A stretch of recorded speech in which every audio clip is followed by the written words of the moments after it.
ایک ایسی قوم، ایک ایسا علاقہ کہ جس کو دنیا کی سب سے پرانی تہذیبوں میں گنا جاتا ہے، جہاں کے رہنے والے لوگ آج دنیا کے اتہاس کے سب سے پرانے شہروں کے وارث مانے جاتے ہیں۔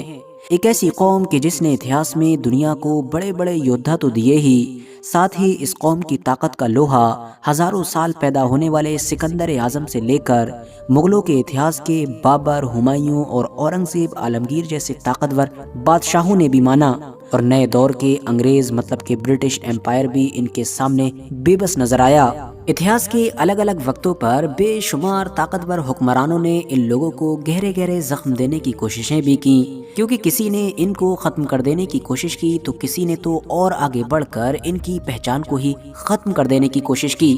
لیکن ہر حال میں یہ لوگ ڈٹے رہے، اڑے رہے اور کھڑے رہے، اور ہزاروں سال گزر جانے کے بعد آج تک یہ لوگ بالکل اسی طرح سے کھڑے ہوئے ہیں۔ دراصل یہ کہانی ہے بلوچستان کی، یا پھر بلوچستان کے علاقے میں رہنے والے لوگ مطلب کہ بلوچ قوم کی۔ وہی بلوچ قوم کہ جو ہر کچھ دنوں کے بعد اچانک سے پاکستان میں ہونے والے کسی نہ کسی انسیڈنٹ کی وجہ سے پورے انٹرنیشنل میڈیا میں چھا جاتی ہے۔ کبھی ایران پاکستان پر اٹیک کرتا ہے تو اس میں بلوچ کنیکشن نکلتا ہے، تو پاکستان ایران پر جوابی کارروائی کرتا ہے تو وہ بھی بلوچوں پر کارروائی کرنے کا دعویٰ کرتا ہے۔ افغانستان پاکستان میں ٹھن جاتی ہے تو وہاں پر بھی بلوچ کنیکشن نظر آتا ہے۔ پاکستان کے اندر جتنے بھی آتنکوادی حملے ہو جاتے ہیں تو پاکستانی آرمی ان میں سے زیادہ تر میں تو بلوچ کنیکشن کا ہی دعویٰ کر ڈالتی ہے۔ اور آخری بار پوری دنیا میں کوہرام اس وقت مچا کہ جب پاکستان سے یہ خبریں آئیں کہ جب بالکل دن دہاڑے ایک چلتی ہوئی پوری ٹرین کو ہی ہائی جیک کر لیا گیا، اور اس ٹرین ہائی جیک میں بھی بعد میں سامنے آیا بلوچ اینگل۔ تو اب سوال یہ ہے کہ آخر کون ہیں یہ بلوچ لوگ، ان کا کیا اتہاس ہے اور کیا وجہ ہے کہ آج کے دور میں یہ ایران، افغانستان اور خاص طور سے پاکستان جیسے دیشوں میں پریشان نظر آتے ہیں، بلکہ ان دیشوں کی حکومتوں سے ان کا پنگا بنا ہی رہتا ہے۔ کیا وجہ ہے کہ ایک ایسی قوم کہ جس کو قدرتی طور پر تو شاید دنیا کی سب سے امیر مسلم قوموں میں گنا جاتا ہے، کیونکہ جہاں پر یہ لوگ رہتے ہیں وہاں کی زمینیں نیچرل ریسورسز سے مالا مال ہیں، وہاں پر گیس کے بھنڈار ہیں، سونا ہے اور اس کے علاوہ نہ جانے کیا کیا ہے، مگر اتنا سب کچھ ہونے کے باوجود بھی یہ قوم سب سے غریب قوموں میں گنی جاتی ہے، کیونکہ ان کے پاس انڈسٹریز، اچھا روزگار، ہاسپٹلز، کالجز، اسکولز یہ سب تو چھوڑ ہی دیجئے بلکہ صاف پینے کا پانی تک نہیں ہے، اور اس صاف پانی کو حاصل کرنے کی خاطر بھی ان کو اپنی ہی حکومت سے لمبے وقت تک لڑائی لڑنی پڑتی ہے۔ RH نیٹ ورک کی نالجبل فرینڈز، موجودہ چیزوں پر بات کرنے سے پہلے تھوڑا اتہاس پر ہی نظر ڈال لیں تو چاہے بات بلوچستان علاقے کی ہو یا بلوچ لوگوں کی ہو، دونوں کا اتہاس ہی حد سے زیادہ پرانا مانا جاتا ہے۔ بلوچستان کا جو علاقہ ہے اس کے بارے میں ایکسپرٹس کا دعویٰ ہے کہ یہاں پر 7000 BCE میں بھی لوگوں کے بسنے کے ثبوت ملے ہیں، مطلب اس حساب سے اب ہم یہ کہہ سکتے ہیں کہ یہ مصر اور بابل جیسی تہذیبوں سے تو پرانی تھی ہی، ساتھ ہی ساتھ دنیا کی سب سے شروعاتی تہذیبوں میں سے بھی ایک تھی۔ رہا سوال بلوچ قوم کا، تو بہت سارے ماڈرن ہسٹورینز تو ان کو ایک عربی نسل مانتے ہیں، مگر خود ان لوگوں کے ہی مطابق یہ نسلی طور پر ایک عربی قوم ہے، اور ان کا جو شجرہ ہے وہ اوپر جا کر آخری پیغمبر مطلب کہ حضرت محمد صلی اللہ تعالی وسلم کے چچا یعنی کہ حضرت حمزہ سے مل جاتا ہے۔ ان کے مطابق یہ لوگ حضرت امیر حمزہ کی اولادوں میں سے ہیں، اور اوپر جا کر ان کے مطابق یہی سلسلہ پیغمبر حضرت ابراہیم علیہ السلام سے جڑ جاتا ہے۔ اسی لیے ان لوگوں کا یہ بھی دعویٰ ہے کہ ان کا تعلق دنیا کے اس خاص علاقے سے ہوا کرتا تھا کہ جہاں پر آج کے دور میں سیریا دیش موجود ہے، مگر اتہاس میں الگ الگ وقتوں پر یہ لوگ ہجرت کرتے رہے، مائیگریٹ ہوتے رہے، اور پھر دھیرے دھیرے ایران ہوتے ہوئے بلوچستان کے اس علاقے میں آ کر آباد ہو گئے جہاں پر آج آباد ہیں۔ حیرانی کی بات تو یہ ہے کہ بلوچ قوم کربلا کی مشہور جنگ سے بھی اپنا گہرا کنیکشن جوڑتی ہے۔ ان لوگوں کے یہاں پر سینکڑوں سال سے نسل در نسل چلی آ رہی روایتوں کے مطابق کربلا کی جنگ میں یزید کے خلاف حضرت امام حسین کی طرف سے ان کے قبیلے کے، ان کے ٹرائب کے کئی لوگوں نے حصہ لیا تھا۔